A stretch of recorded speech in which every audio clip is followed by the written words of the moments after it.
os primeiros anos de idade dos seus filhos, ele estará aí dentro de um estágio que a gente chama, na própria psicologia, de sensório motor. Nesse período é muito comum, por exemplo, as crianças pegarem as coisas e jogar no chão, pegar as coisas, os objetos e levar na boca. Quando isso acontece, a gente reage de uma forma tranquila com o bebê que vai lá e pegou uma coisa que estava ali no chão e põe na boca? Ou será que a gente reage de uma forma, por exemplo, falando: não, moleque, solta isso daí, não coloca na boca que você vai ficar dodói? E isso que a Bárbara falou já é o suficiente, né? Para instalar na criança a crença do quê? Do medo. Do medo de vírus, de bactérias.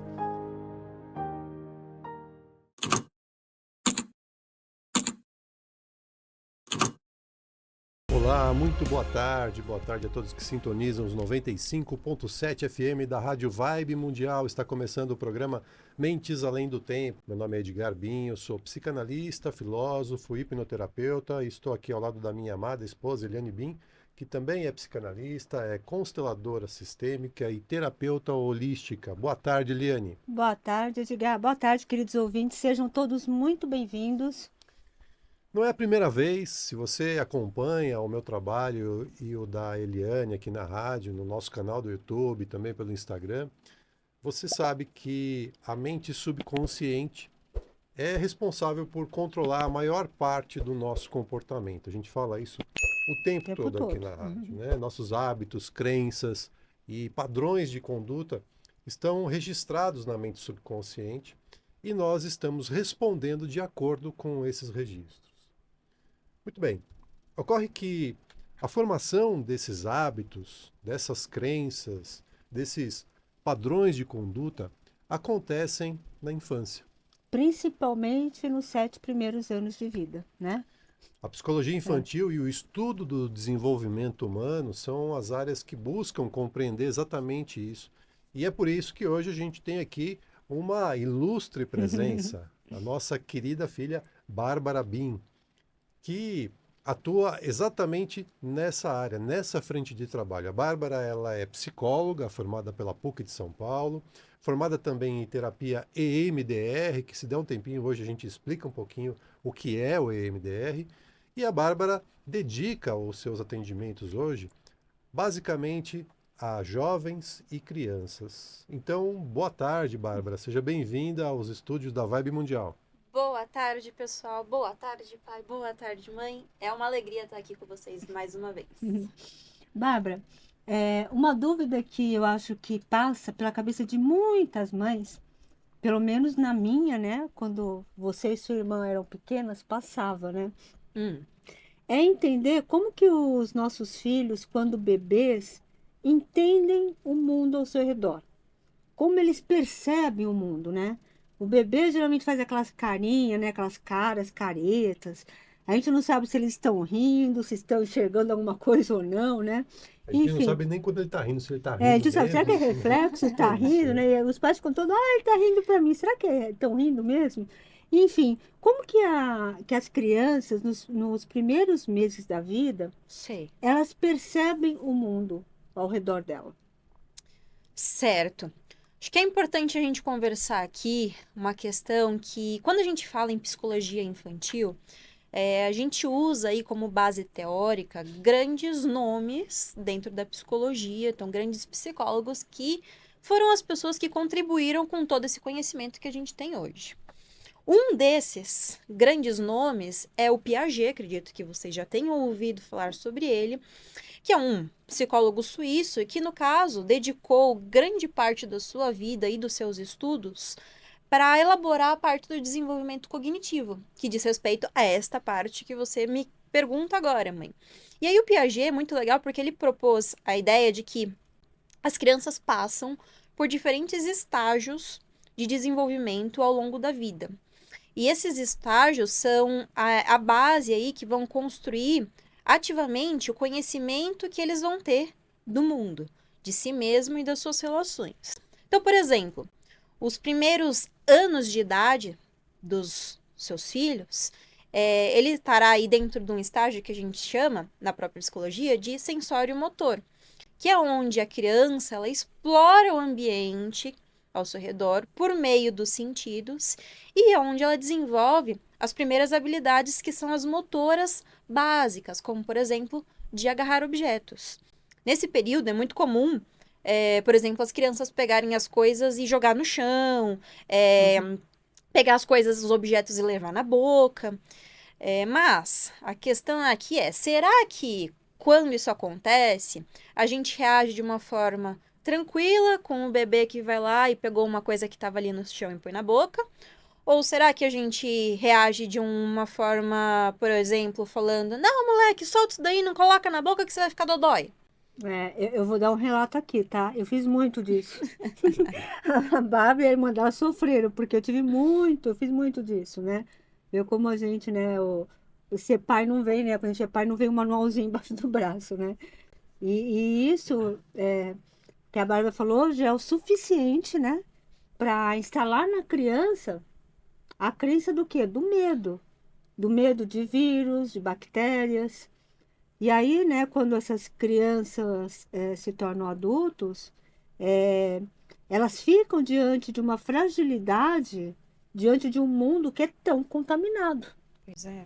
Olha, uma coisa simples, né? E eu fiz muito, desculpa, viu, Bárbara? Que eu fiz muito disso. Aí tá sujo, não, não pode pôr na boca, vai ficar doente.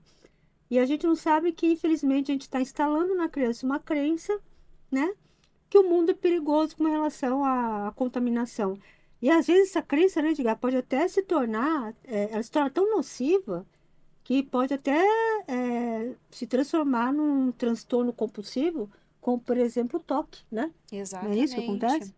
Tem também uma situação que é muito comum, e eu vejo isso no consultório aí com alguma frequência, de pessoas que desenvolvem transtornos de consumo de medicação descontrolado, exatamente Sim. porque Sim, nessa época da sua infância, é, ainda quando bebês, e a gente percebe isso quando a gente vai para a regressão hipnótica, e a gente chega nesse lugar em Sim. que pais ou cuidadores acabam instalando, né, uma crença sim. limitante Sim. naquela pessoa, exatamente porque não sabem lidar com essa fase do desenvolvimento da criança que leva Claro. tudo na É boca. lógico que exige, acho que um nível, né, de cuidado ali, né, principalmente nos primeiros dias de vida, tudo. Mas é importante esse contato, né, com essas bactérias, tudo, para se tornar, Sim. para fortalecer a imunidade da Como criança, eu né? comentei, é natural levar a boca porque é um meio no qual a criança vai estar explorando o mundo. E aí, só tirar essa frase do não põe na boca que você vai ficar doente e eventualmente pegar o brinquedinho que é adequado, que está esterilizado para pôr na boca e substituir, tirar aquele que ele está ali explorando, Olha que que foi o primeiro legal. Uhum. contato, e colocar na mão da criança Sem a criança um perceber, objeto né? Olha, nunca passou mais isso na minha cabeça. Em tranquilo. silêncio, né? Exato, sem fazer esta afirmação. Sim. Muito legal, né? E não tem nada para falar, né? Não, não é que você deixa de falar uma coisa para falar outra. Não, Não, você só não não fala falar, nada. É que na exato. verdade, né, eu acho que é o que vocês chamam de reforço negativo, né? Quando a gente fala aquilo, a gente está reforçando um comportamento, né? Que aquilo acaba ganhando uma proporção, né, maior, né? Exato. Muito bem. E, Bárbara, quando a gente vai olhar para o desenvolvimento do cérebro, a gente sabe que a infância tem um papel fundamental nisso, né? Em que medida as crianças, nessa fase do desenvolvimento do cérebro, Uhum. estão, então, suscetíveis a essas influências dos pais ou de outros familiares? A que medida? Estão totalmente suscetíveis a absolutamente tudo, porque durante os primeiros anos, como eu comentei, o cérebro de uma criança ela passa por um processo assim magnífico de desenvolvimento, que é natural e que, de fato, como eu comentei, existem estudos hoje científicos que mostram, que alegam que os primeiros 1000 dias da vida da criança, então em torno aí dos 2 primeiros anos e meio, né, da fase de desenvolvimento da criança, são cruciais para a formação das primeiras conexões neurais. E aí que está o potencial cognitivo que essa criança vem a desenvolver. Isso significa que existe aí uma oportunidade única de influenciar positivamente no desenvolvimento de crianças, dos nossos filhos, desde o nascimento, de forma mais positiva. Olha que interessante, né? Como é importante a gente ter conhecimento dessas informações, porque no final Muito. das contas o que a gente faz é exatamente o O oposto oposto. disso. De novo, né, a gente vê muito isso na hipnoterapia. Aliás, na hipnoterapia, a figura da autoridade ela é crucial para que o processo se desenvolva adequadamente. E na infância, né, nos primeiros dias de vida da criança até o início da adolescência, algumas figuras são fundamentais para estabelecer essa autoridade. E os pais são as primeiras autoridades presentes na vida das crianças, né? No caso dos pais, para as crianças, essa figura de autoridade é a pessoa mais, digamos, confiável que ela vai Sim. conhecer, né? Elas veem segurança nos pais, né? Como se fala, a autoridade está ligada mais à A segurança, né? segurança e a E à confiança. confiança que tem nos pais, né? Exato. Vê, a gente pode até pegar como exemplo aí o Einstein, né? O físico famoso aí, Albert Einstein. Ele teve uma infância, pelos relatos, em livros, né, em biografias, rica em desenvolvimento e estímulos intelectuais, porque o seu pai apresentava esses conceitos científicos, matemáticos para ele desde muito novinho, desde cedo, que contribuiu para que ele tivesse esse desenvolvimento e contribuísse com o nosso mundo de uma forma geral para uma série de teorias, né? É, o músico, um cantor, um compositor, o Stevie Wonder, não sei quem conhece aí, que perdeu a visão desde muito cedo. E aí, os pais dele, ao invés de se render a essa condição física que o filho veio a ter, né, que foi logo depois do nascimento, apesar desse desafio todo, os pais dele falaram, não, quer saber? Vamos incentivar ele a explorar a música desde cedo. E esse estímulo musical que ele recebeu nos primeiros anos de vida também foram fundamentais para que ele fosse desenvolver como sendo hoje um dos maiores artistas que a gente já conhece aí da Sim. história da Que música, legal. né? E tudo isso a nível mesmo de constituição cerebral, né? A constituição dos neurônios, né? Então, desde cedo, Sim, a importância da música, de instalar até, né, conhecimento científico, como o pai do Einstein fez, né? Sim. Não significa que o seu filho vai ser um Einstein, né? Não significa que quando Mas a por que gente não, né? oferece um ambiente propício para as crianças se desenvolverem, a chance dela prosperar saudavelmente e ter sucesso em qualquer área da sua vida é muito grande, né? exato. Você vê a música, por exemplo. A música pode ser um enorme aliado dos pais no auxílio do desenvolvimento da criança, em todos os aspectos, né? Pode ser no aspecto físico, emocional e até mesmo no espiritual, Espiritual, sim. né? Uhum. A Bárbara tem experiência nisso, né, Bárbara? A Bárbara chegou a lecionar violino para deficientes visuais. Foi. Isso, E né, dança é do uma ventre, né, também. transformação, né, Uhum. valiosíssima na formação da pessoa, né? Sem E nem dúvidas. era criança, né? Eram já Sim. pessoas em idade Mas adulta, são né? habilidades que estão aí Já faz parte suscetíveis do a. ser da pessoa, né? Uhum. Exato. Bárbara, um outro ponto que eu queria ouvir você é Hum, sobre a atenção dos pais em relação às necessidades da criança. tá. Até que ponto esse cuidado pode ser positivo ou negativo, né? Pode gerar ou não gerar trauma nas crianças. Certo. Esse é um outro aspecto importante aí que a psicologia infantil traz. Uma das teorias que falam muito bem sobre isso é a teoria do apego, do Bowlby. E o Bowlby, ele argumenta pra gente que a criação de um vínculo seguro entre a criança e o seu cuidador, independente do cuidador que seja, pode ser sua mãe, pode ser só o pai, pode ser a avó, pode ser babá, pode ser qualquer figura que esteja em contato com a criança nos primeiros anos de vida. Uhum. Esse contato é fundamental para que essa criança venha a desenvolver um relacionamento emocional consigo mesma saudável. Então, por exemplo, quando você responde prontamente a alguma necessidade do seu filho, necessidades básicas, como, por exemplo, a alimentação, a troca de fralda quando você percebe que ele está sujo, ao conforto emocional, quando ele está chorando, você vai lá e pega ele no colo, você vai estar fortalecendo esse vínculo. E esse vínculo pode ser fortalecido também por mais de uma pessoa, tá bem? Mas fato é, no momento que a gente percebe que há uma necessidade ali e já vai socorrer e acolher essa necessidade, isso ajuda o seu filho a se sentir muito mais seguro e muito mais confiante para poder explorar o mundo ao seu redor.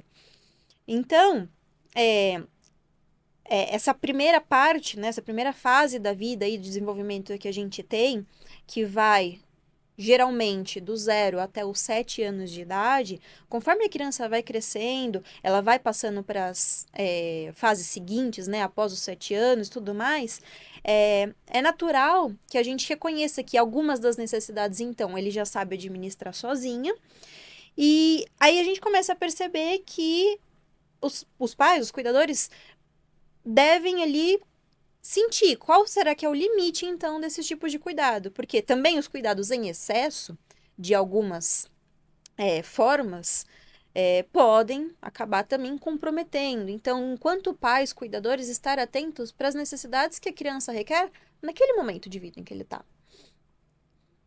Que realmente, diga. Não, e é importante o que você falou, porque é exatamente, e a mãe, assim, nos primeiros anos, até os 7 anos, tem uma ligação muito forte, a criança tem uma ligação muito forte energeticamente com a mãe. Então, assim, é a mãe que vai ensinar o que que a criança está sentindo, quais emoções que ela está sentindo. É exatamente isso que a Bárbara falou. E às vezes, por exemplo, a criança está chorando, é você se abaixar até a criança ali, falar para ela, você está triste, por que que você está triste, né? E perceber que a criança está sendo acolhida e ela está entendendo que aquilo que ela está sentindo é tristeza. Né? A mesma coisa com a raiva. Entender, assim, a raiva, quando a criança está com raiva, a mãe não deve chegar, encostar na criança para não ancorar também na criança. Mas explorar um pouquinho, né? Filho, filha, você está tendo raiva, o que você está sentindo? Por quê? O que aconteceu, né? Deixar, isso, é nomear as emoções da criança, né? Entender as emoções e não Isso. esconder Não as esconder, emoções. Isso é exatamente. importante. E, Bárbara, nós sabemos também que a melhor maneira de ensinar, né? Como o nosso querido, né, Mestre Jesus fez aqui para a humanidade, é através dos exemplos, Sim. né? Então, como a psicologia olha para esta forma de ensinar ou de educar? Tem uma parte da psicologia também que vai falar sobre o desenvolvimento social que nós temos.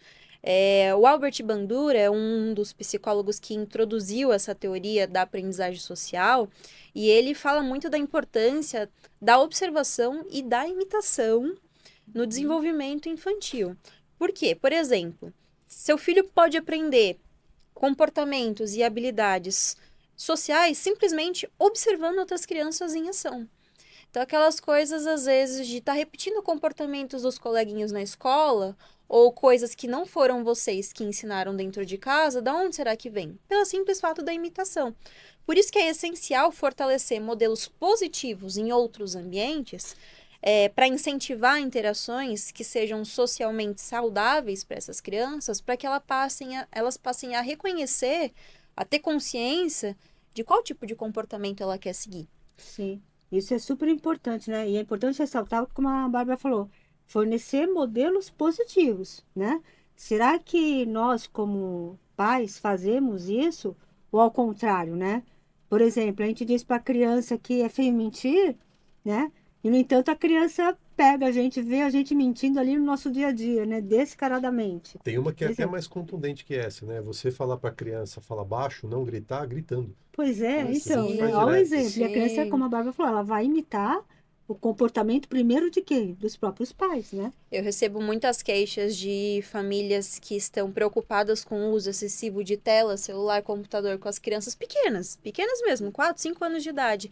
Mas você olha pro pai e pra mãe, eles não largam Não o sai celular do... da mão. E proíbe a criança, né? Então, Sim. tá tudo, né? O exemplo tá ali. E,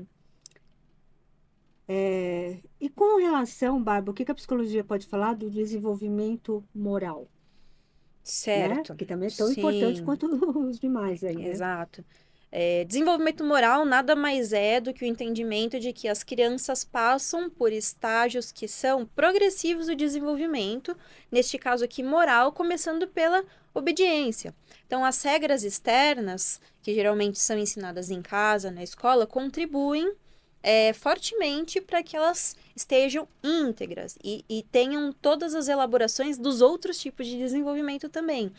E à medida que ela vai avançando com essa percepção, com esse envolvimento com as regras, com os compromissos e tudo mais, ela vai começando a adquirir um senso interno de moralidade baseado nos princípios éticos, que geralmente dentro de casa, dentro do sistema familiar que se constitui essas virtudes, esses pilares, né? Por exemplo, você pode, numa boa, promover o desenvolvimento moral do seu filho, incentivando ele a ter empatia, incentivando ele a ser cooperativo, a aprender a resolver pacificamente conflitos com as suas interações, seja dentro de casa, com os irmãos, na escola, nos ambientes em que a criança está interagindo com outras Legal, isso é pessoas. fundamental, né? Isso é fundamental, né? Construir valores para a criança é algo essencial. A criança entender que existe ela e que existe o outro, Uhum. né? E que uma ação dela vai influenciar na vida da outra pessoa e o contrário também é verdadeiro, e ela poder lidar com isso de uma forma saudável, É né? ensinar desde cedo a visão sistêmica, que tudo está interconectado, né? Então, isso tudo serve para lembrarmos do papel importante de nós, cuidadores, né? Não só com os pais, mas como a gente já falou, os avós, familiares, professores, amigos, enfim. Todos que estão ali no envolvimento, que têm contato de alguma forma com a criança, têm um papel importante e fundamental na vida daquela criança, né? Cada criança é única, cada criança vem com uma bagagem espiritual gigantesca, né? Mas isso não exime a importância de estarmos presentes, oferecendo apoio, criarmos ambientes saudáveis, né? Que estimulem, sim, todos os pontos, né, aqui destacados pela Bárbara na nossa conversa de hoje, né? É isso mesmo. Como a gente falou no início do programa, toda a programação mental que vai guiar a sua vida é instalada até os 7 anos de idade. Então, veja que a sua responsabilidade como pai, como professor, como familiar, de uma forma geral, é muito grande. É muito grande na educação e na formação de uma criança. Vocês, como a Bárbara disse, cuidadores, precisam ser responsáveis por instalar programas positivos, com conteúdo de valor, de ética, de moral. Porque esses 7 primeiros anos que vão conduzir a vida de adulto. Bárbara, uma mensagem final para os nossos pais ouvintes, para os nossos Os cuidadores cuidadores. ouvintes. Vamos lá. Lembrem-se que vocês são as pessoas mais importantes nas vidas dos seus filhos. Você que está diretamente aí cuidando dele. O seu amor, a sua presença, a sua orientação faz toda a diferença na vida deles. Esteja aberta aos aprendizados contínuos. O mundo está constantemente mudando. Evolução mudando. E lembre-se de que cada desafio é uma oportunidade para que vocês cresçam. Não só para ele, mas vocês todos enquanto família. Muito bem. E tanto a psicologia quanto as terapias, a psicanálise integrativa, né? E mesmo a hipnoterapia podem auxiliar você, pai ou mãe, ou mesmo os avós, cuidadores de crianças, pode auxiliar vocês todos nessa trabalhosa missão e tarefa, né? De educar esses seres espirituais que só estão no corpinho de uma criança, tá? Mas trazem uma bagagem enorme como espíritos. Nós não podemos esquecer que eles serão os adultos que constituirão o mundo de amanhã. Muito obrigada, Bárbara. Obrigado, Bárbara. Imagina. Querido ouvinte, semana que vem nós estaremos de volta. Mas se você quiser mais conteúdo como esse, acesse as nossas redes sociais. O Instagram da Eliane é o @ElianeLin. O meu Instagram é o @EdgarBin. E o Instagram da Bárbara @psi.barbarabim. É PSI, @Barbara_Bin. Psi de psicóloga. ponto, tem um ponto, Tem um ponto. Bárbara B. Só colocar Isso. Bárbara Bin lá que eu Vai tô lá. aparecer. Aparece, muito bem. E tem canal no YouTube também? Também, mesmo arroba. Mas esse vídeo com a Bárbara vai estar no nosso canal também no YouTube, BIM91. BIM91. Então você aproveita, entra no canal da Bárbara, se inscreve, compartilha os vídeos, entra no nosso canal, se inscreve, ativa as notificações, compartilha os vídeos. Essa prática é muito importante para que o YouTube reconheça a qualidade do nosso conteúdo e distribua para a maior quantidade de pessoas possível. E se você quiser saber mais sobre a hipnoterapia, que é uma técnica extremamente eficaz no tratamento de fobias de todos os tipos, dificuldades para engravidar, traumas, como a gente disse aqui, né, os problemas todos causados na infância podem estar repercutindo hoje, ou seguramente estão repercutindo hoje. E a hipnoterapia é um remédio muito eficaz para resolver tudo isso. Você pode mandar uma mensagem para mim no WhatsApp 11 97274 7997. Agora, se você quiser marcar uma sessão de psicanálise sistêmica ou de constelação familiar, você pode enviar um WhatsApp para a Eliane, que o número é o 11 98420 9959. Se alguém quiser entrar em contato com você pelo WhatsApp, Bárbara, qual é o número? 11 93400 1418. Muito bom, muito obrigado mais uma vez, Bárbara, pela presença. Um Obrigada, lindo Bárbara. final de semana para todo mundo. Queridos, gratidão pela audiência. Tenham todos uma linda e abençoada semana.